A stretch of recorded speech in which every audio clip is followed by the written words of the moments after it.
Eddie Stobart used to be untouchable, not just a logistics firm, a national icon. Their trucks weren't just on the road, they were part of the scenery. Spotting them became a game. The green and white livery, instantly recognizable, drivers in uniform, cabs so clean you could eat off the dashboard. But behind the branding, behind the PR smiles, was a business teetering on the edge. And the cracks? They'd been there for years, most just never saw them coming. For decades, Eddie Stobart had this uncanny ability to look polished, fleet spotless, branding tight. Every truck had a woman's name painted on the front. Every driver wore a tie. They made trucking feel classy. But in the boardroom, it was chaos in a waistcoat. The company changed hands more than once, and each time things got more complicated. First came the original family split. Edward Stobart, the son who'd taken the reins, was a perfectionist. He lived and breathed presentation, reputation, control. But financial pressure began mounting in the late 2000s, and Edward, despite being a symbol of the brand, lost control of the business. That was the first red flag. The company was then sold to WA Developments, a rail infrastructure group, and for a time it looked like things would stabilize. But Stobart wasn't just a transport firm anymore. It became part of a publicly listed company. Suddenly, it wasn't about driving loads and delivering on time. It was about shareholder returns, asset restructuring, and spin-offs. It was corporate now. Clean cabs and green lorries still made good PR, but the soul of the company was getting auctioned off in board meetings, bit by bit. In 2014, another major shift hit. The transport and distribution arm, the very core of the brand, was sold off to a private equity firm. That's when the alarm bells really started ringing for those paying attention, because now, the Eddie Stobart name was being licensed out, not run by the Stobart Group anymore, but owned by separate investors who paid to use the name. Imagine Coca-Cola outsourcing its drinks but keeping the logo rights. It looked the same on the outside, but behind the scenes, it was no longer the same company. The firm passed through a string of owners. Greybull Capital, the same firm that tried and failed to save British Steel, came into the picture. Under their watch, corners got cut, wages squeezed, and debt kept rising. Drivers started to notice more rushed delivery schedules, tighter deadlines, fewer perks. The polish began to wear thin. By 2019, Eddie Stobart Logistics was in serious trouble, posting huge losses, fiddling with its accounting, and suspending its own shares from trading on the London Stock Exchange. For a firm built on trust and pride, it was a public embarrassment, a scandal, even. And then came the most brutal blow. The company nearly collapsed. What saved it? Another rescue deal, another change of ownership. This time, the DBAY advisors, who'd already been involved previously, came in again to pick up the pieces. And here's the dirty truth. By this point, the name Eddie Stobart had more brand value than the actual company did. It had become a franchise of nostalgia, a marketing relic propped up by people's emotional attachment rather than operational success. While this was all going on, life for the actual drivers, the folks behind the wheel, became harder, more shifts, tighter pay, fewer benefits. The romance of being a Stobart driver had faded. It wasn't about names on the cab anymore. It was about surviving the next run, dealing with dodgy schedules, and worrying about the next round of restructuring. Truckers who'd worn the badge with pride for decades began walking. The culture was eroding from the inside. Even the iconic Stobart Spotter Club, once boasting thousands of members, fell quiet.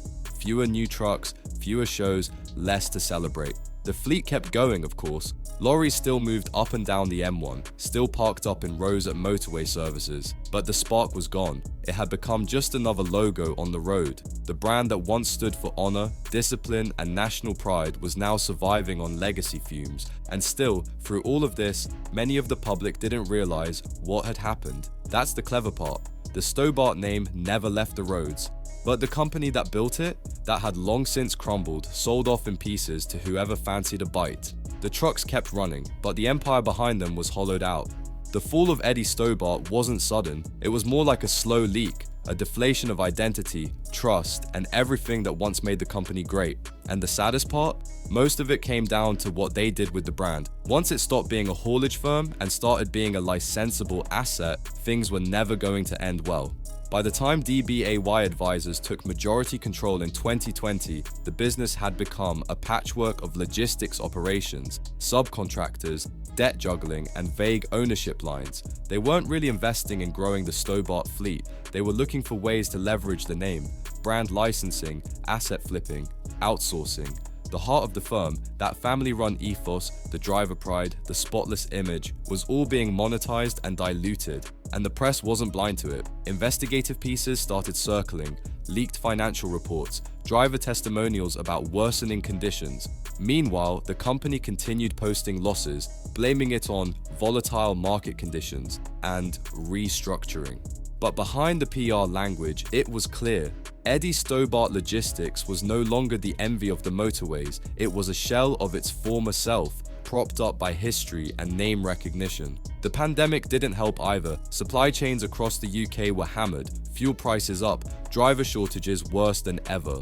For a company already walking the line between survival and collapse, 2020 to 2021 became a stress test they barely passed. Contracts were lost, services were scaled back, and Stobart, once known for reliability, started missing deliveries.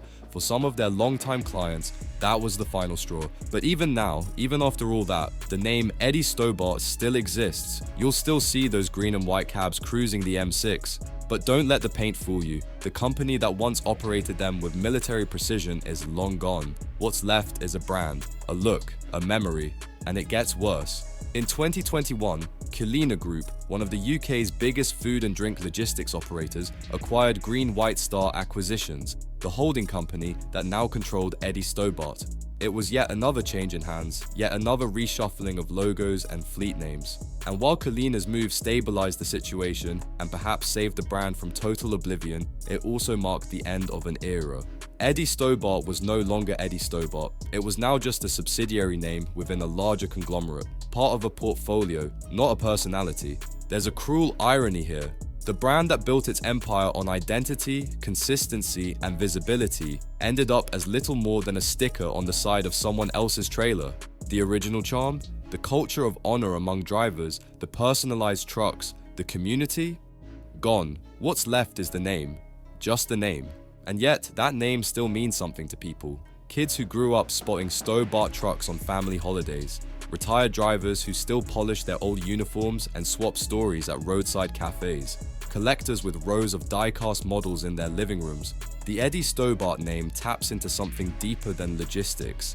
It taps into memory, into the idea of British roads done right. Maybe that's why it hurts so much, because it could have been saved. With better leadership, less corporate meddling, and a focus on the core, the drivers, the service, the ethos, Stobart might have remained what it once was, Britain's most respected trucking fleet.